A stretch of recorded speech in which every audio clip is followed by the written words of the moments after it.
yaroon dhalay oo ciyaalka xiray ka mid ahayd oo kolley la marin habaabiyey ay inay maanta geeriyootay aanay isdishay ayaa la ii soo sheegay inay isdaldishay adigu waa laga qarinayay geerideeda inay maxaa la yidhaha inay isdaldishay icdaad inay adiga ay xarig soo suratay meel sare marka 3 beri ayay isbitaal ku jirtay waa sida la ii sheegay nin abtigeedu maanta ii soo sheegay oo yacni nin wanaagsan ah oo kolley meesha joogay saacad ka hor ayay dhimatay ayuu ugu yiri kolley ninkaasuna nin been sheegaya ma ahan nin been sheegi doona ma ahan waa nin dadka wanaagsan ku jira abtiyaalaha xumaanta yacni horay yacni uga qayb qaadanaya ka mid ma ahan waa abtiga keliya toosan maxaa la yidhaahdaa oo yacni xaqnaaska oo ilaahay dartiis ah ma fahanta abtiyaa adigu wuxuu ii sheegay gabadhii yareedoon dhalay inay geeriyootay maanta inay isku soo xirtay adigu xarig inay soo suratay meel sare sidaa ka bacdiina inaa lillahi wa inaa ilayhi raajicuun isbitaal in loola orday isbitaalkii inay ku jirtay adigu beryo ka bacdiina adigu maantadan maxaa la yidhaahdaa saacado ka hor yacni in mashiinkii dhimashada laga furay oo ay sheegeen maskaxdu inay beri hore dhimatay laakiin wadnaha ay ka nooshahay marka kolley gabadhaa way dhimatay way naga baxday allah u naxariisto 2 ragcaan tukaday yacni waa iska cafiyey waxaa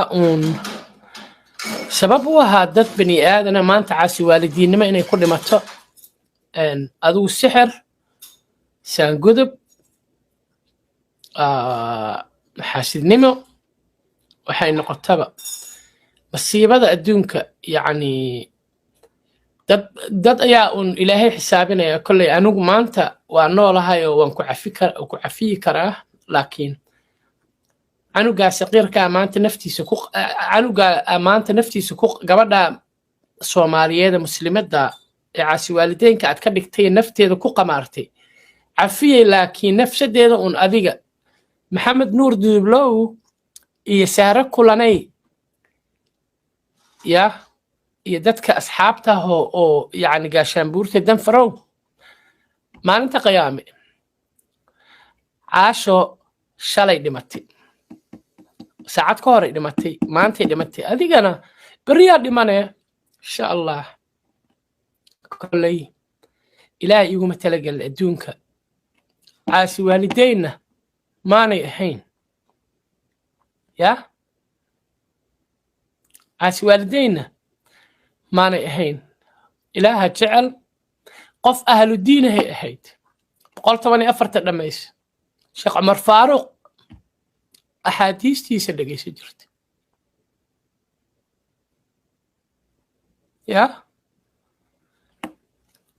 tafsiirka qur-aanka baranaysay kolley ilaaha u qadaray adigana laga yaabay sabab inaa u tahay ama sixir ama xaasidnimo yacni inta aad ku xamaalatay ama haddaad faraxumaysay adigu wax allaala waxaad ku samaysay kolley qiyaamahay kaaga horeeyaan maalinta qiyaamo ee ilaaha weyn hortiisa la taagan yahay maalinta yawma yafiru almar'u min akhiihi wa ummihi wa abiihi wa saaxibatihi wa baniihi likulli imri'in minhum yawmaidin sha'ni yugniih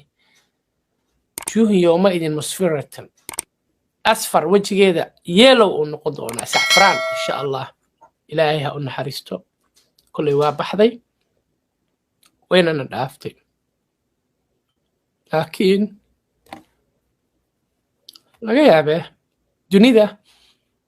inuu ilaahay ugu talagalay intaasi ku lahayd dunida inay ka qaado intaasay ku lahayd dunida laakiin inuu waa la isdulmiyaa madluumkeedaan ahay madluumkeeda ayaan ahay adigana daalimkeedaad ahayd adigay madluumkuu noqotay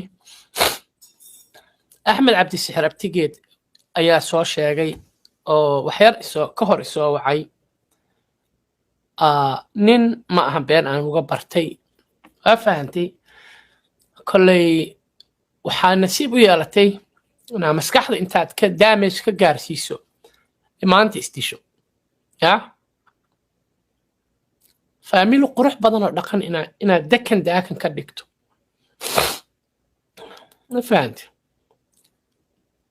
way xanuun badan tahay